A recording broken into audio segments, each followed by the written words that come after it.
Hello, welcome to White Birch Tarot and Astrology. Tonight I'm doing just astrology. I'm going to talk about some planetary things that are happening, and I printed out a chart. And before I start, I just want to read one funny thing that our weatherman said. Tonight we have daylight savings time in the United States, and I hate it. Everyone hates it, and we should just get rid of it, but we don't. So tonight we have to set our clocks forward an hour, so now it's 4:30 a.m., which is not a good thing. I don't like that. Anyway, so he said, and I'm glad he said it because I would have forgotten to do that. He said, after setting clocks forward 1 hour Saturday night, you'll notice more daylight almost immediately. Yeah, so imagine that. You change the clock and you get more daylight. I remember one time, I think I was, how old was I? Maybe 18, 19. I don't remember. Maybe older. I don't remember. But anyway, I do remember riding in the car with my boyfriend, and it was this time of year. We had just changed the clocks. It must have been this time of year. And we're driving, and all of a sudden I look over, and there's this gigantic full moon rising, but it's still light outside. It seems way too light. I still don't understand that. But anyway, I said to him, I was really angry, and I said, dang it, they've messed around with the clocks, and now look, the moon is rising when the sun is still up. I thought they changed yeah, it doesn't work that way,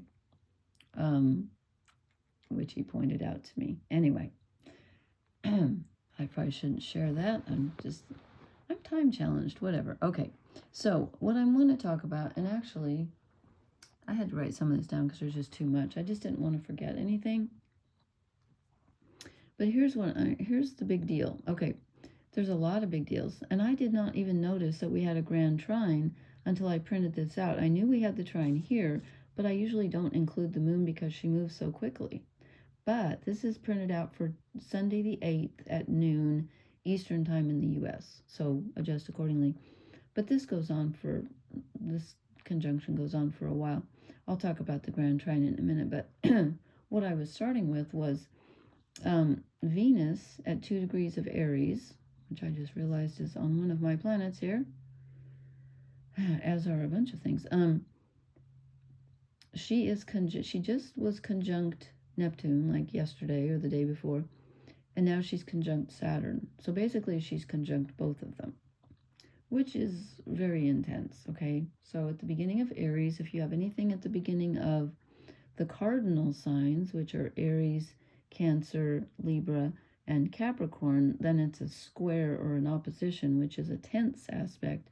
If you have fire signs, Aries, Leo, Sagittarius, it's a trine, which is smooth, but still can be very intense, okay?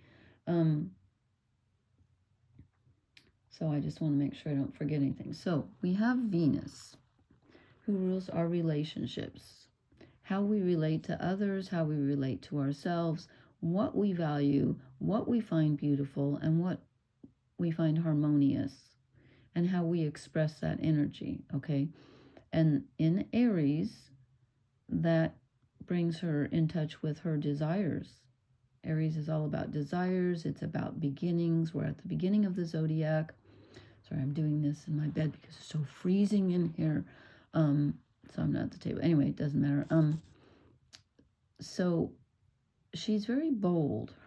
This is getting in touch with your, like, what defines you, beauty-wise? What are you attracted to? What's your true self-expression in terms of how do you want other people to relate to you? Again, what do you find valuable? I better start reading what I've read because I'm going to get there's just too much here. So you get in touch with what you really want, your true desires, especially in the area of relationships, because it's Venus, what you value, and what feeds your soul. And that's Venus in Aries, but it's also Venus conjunct Neptune, because Neptune is your dreams. So it's very artistic and very creative energy and very dreamlike. You know, you can feel like your fantasies and your dreams can come true. You want them to come true, and you want them now, okay? One of my favorite lines from my favorite movie, With Noel and I, we want the finest wines available to humanity, and we want them here, and we want them now. Well, she's not talking about wine, but she wants it here and now. But Saturn's saying, well, we got to have a plan, and there's discipline. Okay. So, you know, Venus conjunct Neptune is all about your dreams. And you want your dreams, and you want to connect with them. It's all about connection. And you might be, you know, like you want to be with people who share your dreams. Then we bring Saturn into the picture. And Saturn can show you how to make your dreams into reality. So that's a good thing.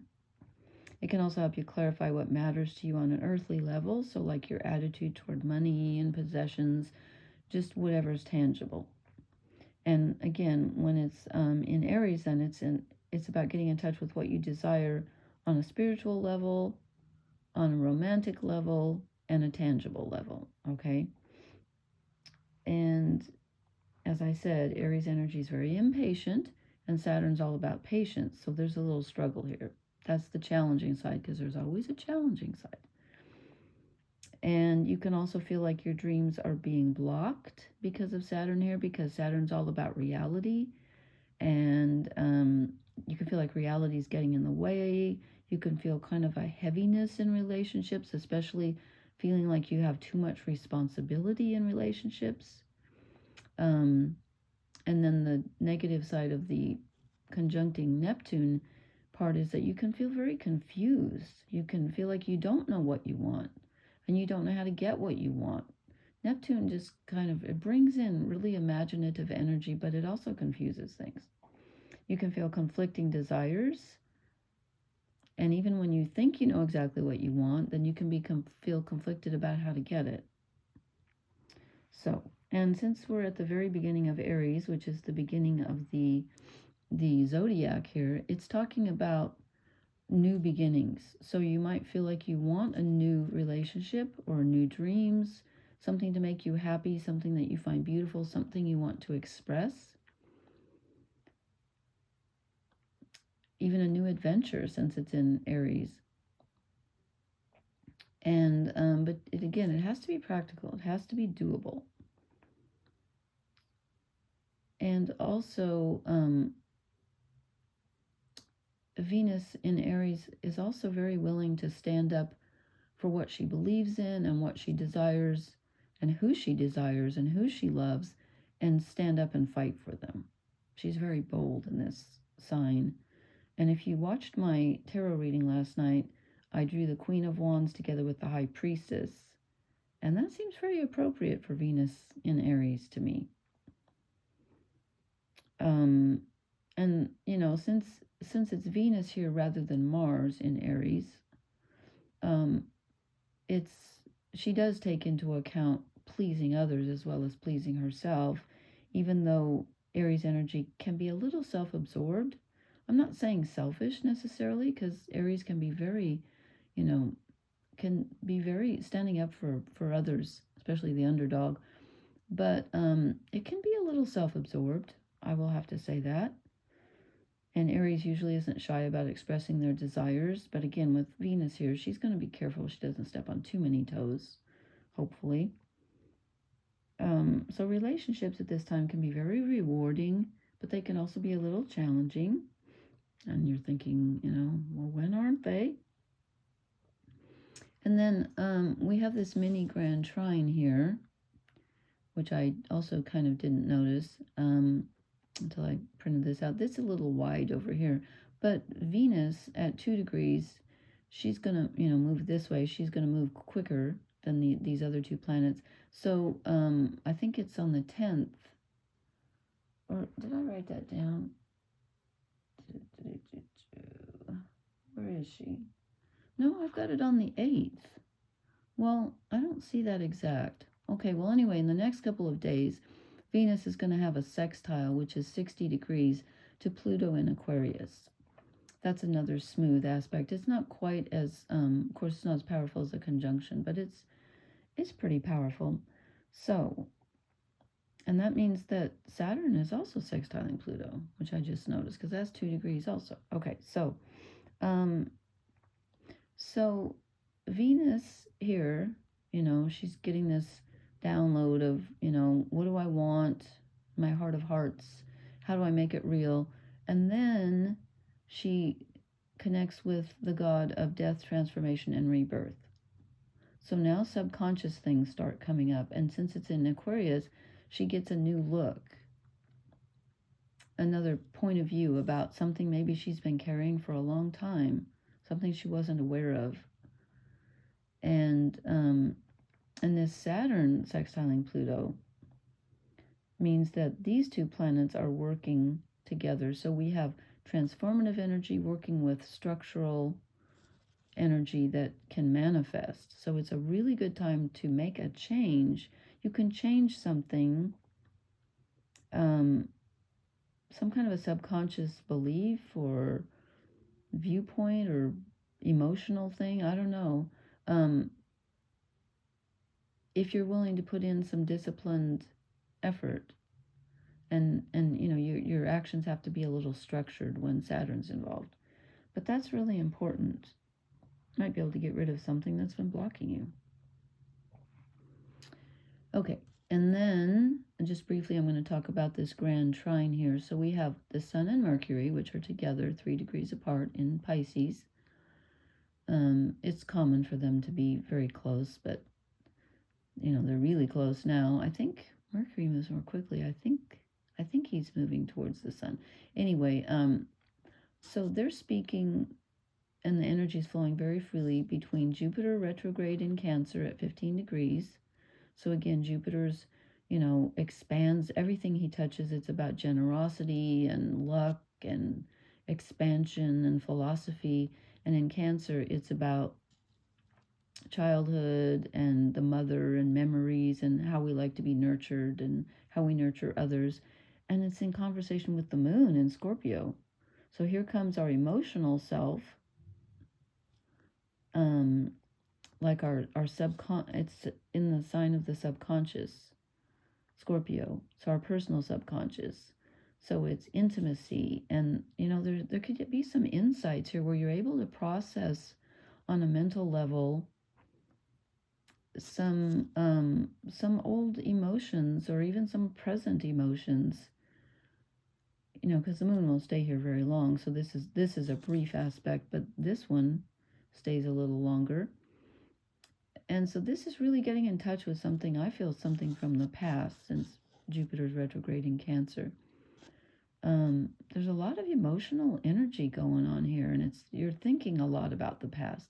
I would be surprised if you're not feeling very nostalgic, especially if you have water sign energy, Cancer, Scorpio, or Pisces. But really, I think we're all affected by this. Let's see, did I have anything else? Oh, and in a couple of days, let's see, what day did I write down? On the 10th, which is just a couple of days away, what's that, Tuesday here, Jupiter goes direct. Yay! Jupiter's been retrograde for so long. Makes me really nostalgic. So yeah, I just wanted to point out that there's a lot going on here about relationships. And I mean, relationship is such a huge word. We're in relationship with everything. We have a relationship to the earth, to our friends, to food, to animals, to ourselves, kind of just like everything. It's pretty, this is pretty transformative. So Venus, the part of ourselves where we relate to others and where we find beauty, is contacting like 3 of the, well, these are both outer planets. Neptune and Pluto are outer planets. I think Saturn, I always forget what they're called. Interpersonal? I think they're the interpersonal. I think Saturn and Jupiter are interpersonal planets, and then the outer planets, Neptune, Pluto, and Uranus, are called transpersonal. That's right. Anyway, but some things, I wouldn't be surprised if you're having some relationship issues and having to look at places where especially where responsibility is involved, and, you know, what do you want versus what do you have, and how do you blend those two? So anyway, I hope this makes sense. And please leave me a comment. Let me know how this energy is treating you. And please hit the like, share, and subscribe buttons. And let me know if you prefer me doing the tarot and the astrology separately. I think maybe from now on I'll do the astrology first and then the tarot, because I always feel like the astrology informs the cards, and that way I can refer to it. Anyway, thank you so much for listening. I appreciate everybody. Blessings. Good night.